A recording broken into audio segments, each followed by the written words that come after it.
lifestyle. Live your dream, tension free. Fly high with my lifestyle. Jeeto life, Geo life. Bindaas ho lifestyle.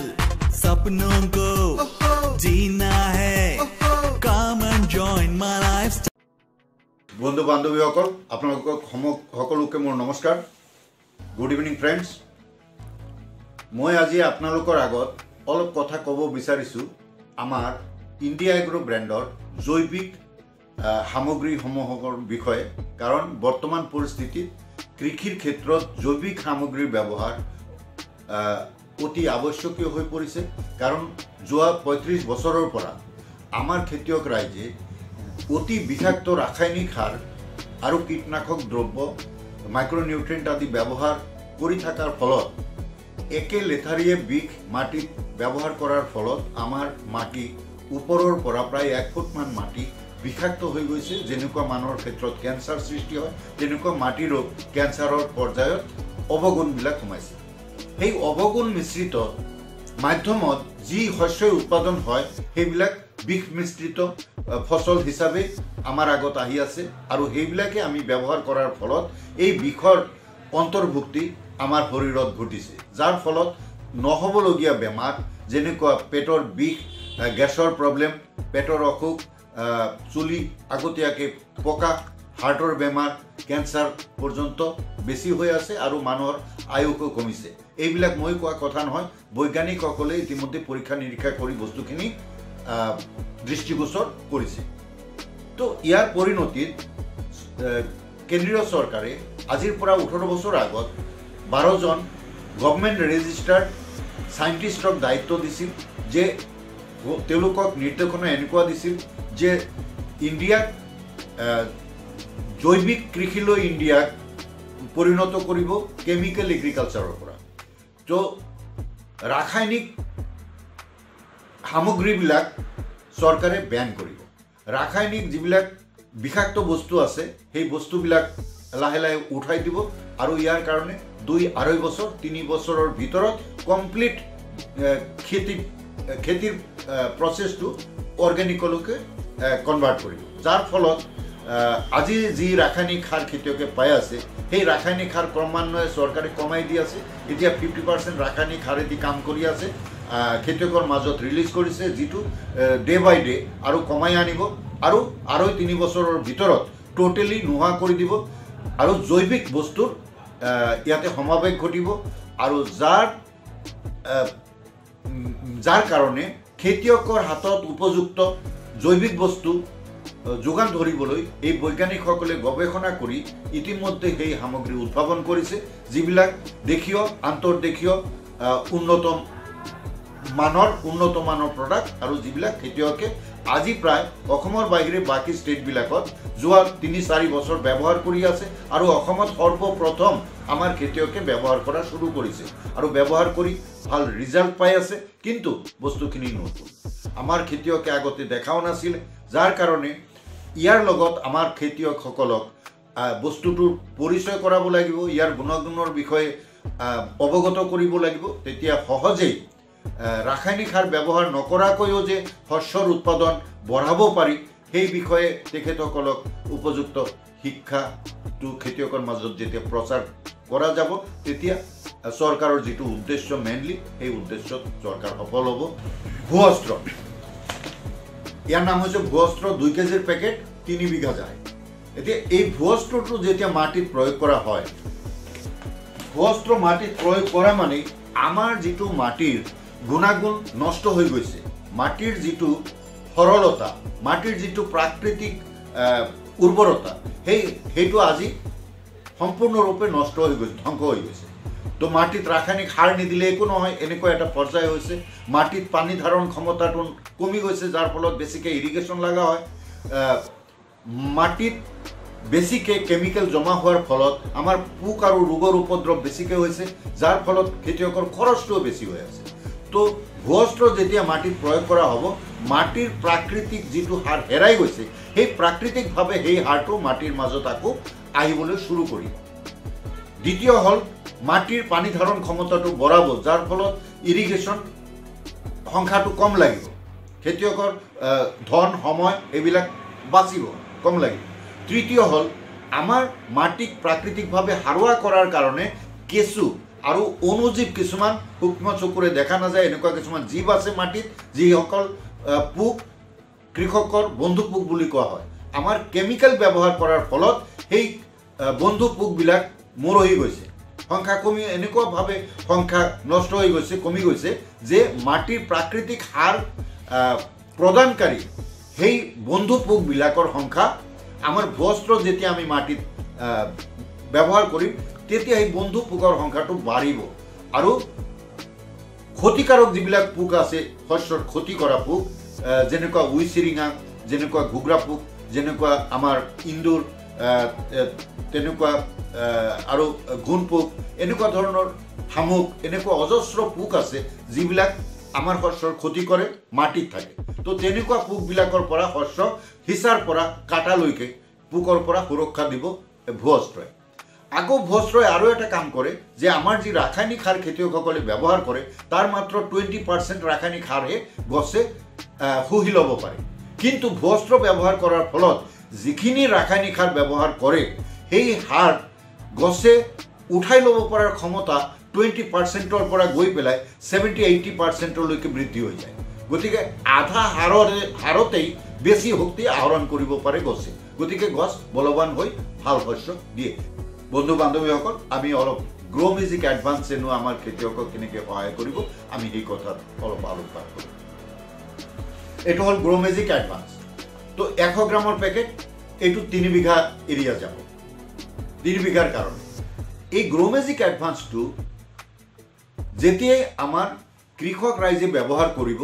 আপোনালোকে এইটো জানি লওক যে গ্ৰ' magic advance ব্যৱহাৰ কৰা মানে ৰাসায়নিক সাৰ যিটো মাত্ৰাত দৰকাৰ আছিলে এতিয়া প্ৰয়োজন হ'ব মাত্ৰ আধাতকৈ বেছি নহয়, আধাতকৈ বেছি কোনোবাই দিলে সেইটো মাত্ৰাৰ অতিৰিক্ত হৈ যাব, গতিকে আধা ৰাসায়নিক সাৰ কমি আহিল। দ্বিতীয়, এই গ্ৰ' মেজিক এডভান্স ব্যৱহাৰৰ ফলত গছে গজালি মেলাৰ লগে লগে গছৰ শিপাটো সুস্থ সবল শিপা বৃদ্ধি হৈ যাব। তৃতীয়, গছত ফুল অহাটো বেছি হ'ব আৰু ফুলবিলাক নহৰাৰ ফলত ফলটো বেছি হ'ব, উৎপাদন বেছি হ'ব। পিছত আৰু এটা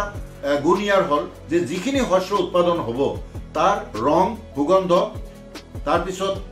ফচলৰ গুণাগুণ এইবিলাক সব বাঢ়িব। তৈলবীজ শস্যত তেলৰ মাত্ৰা বাঢ়িব, কুঁহিয়াৰত চেনিৰ মাত্ৰা বাঢ়িব আৰু তাৰ আকৃতি আৰু ৰংটো এনেকুৱা হ'ব যে বজাৰত নিলেও লোকৰ দৃষ্টি আকৰ্ষণ কৰিব, বজাৰত বেছি দাম পাব। আৰু এটা হ'ল যে ধানৰ ক্ষেত্ৰত বা বেলেগ শস্যৰ ক্ষেত্ৰত যদি গ্ৰ' মেজিক এডভান্স ব্যৱহাৰ কৰা হয়, যিটো শস্য কাল থাকে, তাৰমানে কিমান দিনৰ শস্য, ৰোৱাৰ পৰা কাটালৈকে যিমানটো দিনৰ হয়, মোটামুটি আমাৰ সব শস্যই 3 পৰা 4 মাহৰ। তো যিটো 4 মাহৰ শস্য যেনেকুৱা ধানটো আমাৰ সিঁচাৰ পৰা কাটালৈকে 4 মাহ য'ত লাগিলেহেঁতেন, গ্ৰ' মেজিক এডভান্স আৰু আমাৰ বেলেগ বস্তু ব্যৱহাৰ কৰিলে সেই ধানটো কাটাটো 4 মাহৰ ঠাইত মোটামুটি 3 মাহতে কাটিব পৰা যাব। গতিকে এই যে 1 মাহ আগ ধৰি শস্য চপোৱা যি হ'ল, তো যিবিলাক বানপানী পীড়িত অঞ্চল তাত বেছিকৈ এই বানপানীৰ যিটো ভয়াৱহতা তাৰ পৰা শস্যটো ধানটোক ৰক্ষা কৰাৰ সুযোগটো আহিল, ৰিস্কটো নাথাকে, ৰিস্কটো কমি গ'ল। তাৰ বাহিৰেও মাটিটো আমাৰ ফ্ৰী হৈ গ'ল 1 মাহমান আগত। তো এনেকৈ আমাৰ গ্ৰ' মেজিক এডভান্সে আমাৰ খেতিয়ক ৰাইজক সকাহ দিব আৰু উৎপাদনো বঢ়াব। উৎপাদন আমাৰ বস্তুবিলাক ব্যৱহাৰ কৰিলে নৰ্মেলি চব্জিটো ডাইৰেক্টলি ডাবল উৎপাদন হ'ব যদি সঠিকভাৱে ব্যৱহাৰ কৰে, নহ'লেও 1.5 গুণ তো বাঢ়িব, 1.5 গুণৰ পৰা 2 গুণলৈকে আমাৰ নৰ্মেলি এইবিলাক বস্তু ব্যৱহাৰ কৰি উৎপাদন পাব পাৰে খেতিয়কে। তো গ্ৰ' মেজিক এডভান্স এইটোৰ বিষয়ে অলপ ক'লোঁ। এতিয়া আহক আমি বেলেগ এটা সামগ্ৰী আমি সেই বিষয়ে অলপ আলোচনা কৰোঁ। এই সামগ্ৰীটো হ'ল অলিভ সুপাৰ 16। অলিভৰ মানে হ'ল অৰ্গেনিক লিকুইড ইনপুট ফৰ্মুলা। ই হ'ল এটা শক্তিশালী বায়'ষ্টিমুলেণ্ট। এইটো না সাৰত পৰিব, ফাৰ্টিলাইজাৰ এক্টত পৰিব, না পেষ্টিচাইড এক্টত পৰিব। ই বায়'ষ্টিমুলেণ্টৰ অন্তৰ্গত বস্তু এই অলিভটো যদি ব্যবহাৰ কৰা হয় সাধাৰণভাৱে গছক যিকেইটা মৌলৰ দৰকাৰ বৃদ্ধিৰ কাৰণে 17টা মৌল লাগে এই 17টা মৌলই ইয়াৰ মাজত আছে আৰু ঘাইকৈ যিকেইটা মৌল দৰকাৰ এই ঘাইকৈ বেছি পৰিমাণে লাগা মৌলকেইটা অলিভ সুপাৰ 16ত আছে যেনেকুৱা নাইট্ৰজেন যিটো ইউৰিয়াৰ পৰা পায় ফসফেট যিটো সিঙ্গেল সুপাৰ ফসফেটৰ পৰা আহে মিউৰেট অফ পটাছ যিটো যৰ পৰা পটাছ পায় আৰু ডিএপি ব্যৱহাৰ কৰে আমাৰ খেতিয়কে ডিএপিত নাইট্ৰজেন আৰু ফসফৰাছ এই দুটা থাকে পটাছটো নাথাকে তো এই ৰাসায়নিক সাৰৰ পৰা যি নাইট্ৰজেন ফসফৰাছ পটাছ পায় সেই গোটেইটো বস্তু আমাৰ অলিভত আছে এনে কি 9 কুইণ্টেল ৰাসায়নিক সাৰৰ যিটো ক্ষমতা তাতকৈ বেছি ক্ষমতা আছে আমাৰ আধা লিটাৰ অলিভত কিন্তু অলিভটো হল অৰ্গেনিক আৰু ৰাসায়নিক ইউৰিয়া সুপাৰ পটাছ ডিএপি এইবিলাক হল ৰাসায়নিক এইবিলাকত আছে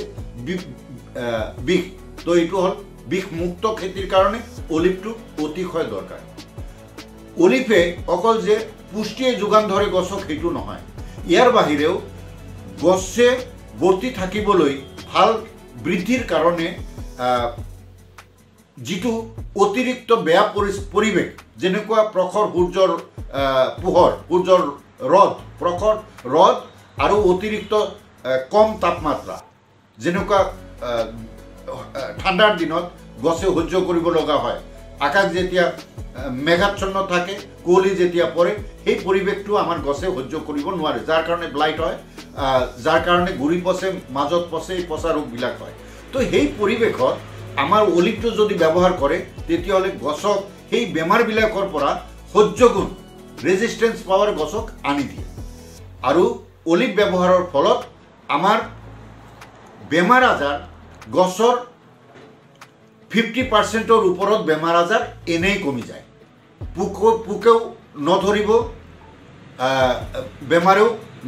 আক্ৰমণ নকৰিব আৰু আমাৰ এই সামগ্ৰীবিলাক খেতিয়কে যদি 3বাৰ 4বাৰ 5বাৰ যদি লাহে লাহে ব্যৱহাৰ কৰি থাকে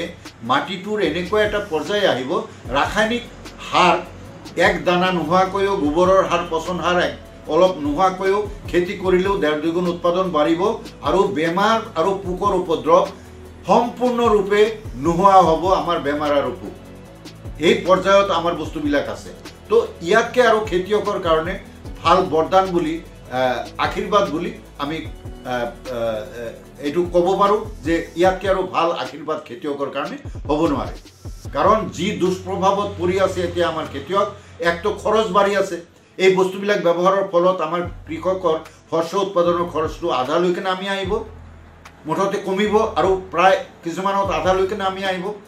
আৰু আমাৰ কৃষিটো বিষমুক্ত কৃষিত পৰিণত হ'ব তো এনেকৈ আমাৰ সামগ্ৰীবিলাকে কৃষকক উপকাৰ কৰি আছে